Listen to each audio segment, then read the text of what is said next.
یہ فتح بیت المقدس کا موقع بھی ہوئے تو یہودی مطالبہ بھی کر دیں عمر آئے گا تو چابی دیں گے، تو پھر بھی حضرت عمر پورے صحابہ عشرہ مبشرہ کو لے کر نہ جائیں، پترا دھیاں نو نال لے کے نہ جان، ایک غلام جان تو ایک عمر جان۔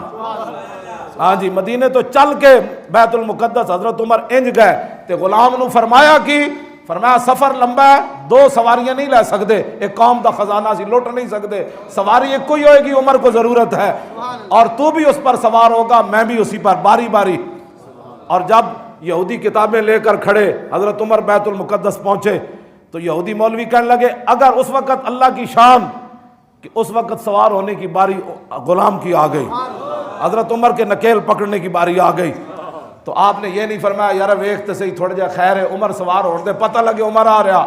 نہ انہوں نے پتہ سی اینج نہیں بات گل وچ ہو رہے۔ میں آکھا اقبال اور 36 لاکھ مربع میل دے حکمران ہومن تے شانہ اے عمر حضور فرمایا میرے بعد کوئی نبی ہوندا تے عمر ہوندے، عمر دے راستے تو ویکھ کے شیطان راہ تے نس پاوندے، عمر دی زبان تے حق بولدا ہے، اے ساریاں شانہ ہومن تے میں کہا اقبال غلام پھر سوار ہوئے تے عمر نکیل پھر پکڑ لوے، کیوں آیا؟ کہنے لگا تیری نگاہ ناز سے دونوں مراد پا گئے۔ اقبال کہنا حضور جی آ گئے، حضور آ گئے، غلام اونٹ پر سوار اور حضرت عمر نے نکیل پکڑی ہوئی، یہودی مولوی کھڑے، ان کے بڑے بڑے لوگ کھڑے، اور دیکھ کے کہنے لگے سنو بھائی جے اٹھو تے جڑا سوار ہے او عمر ہے تے چابی نہیں لبنی،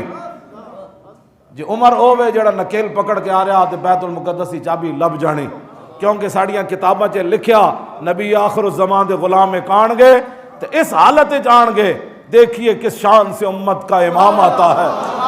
خود تو پیدل ہے سواری پہ غلام آتا ہے۔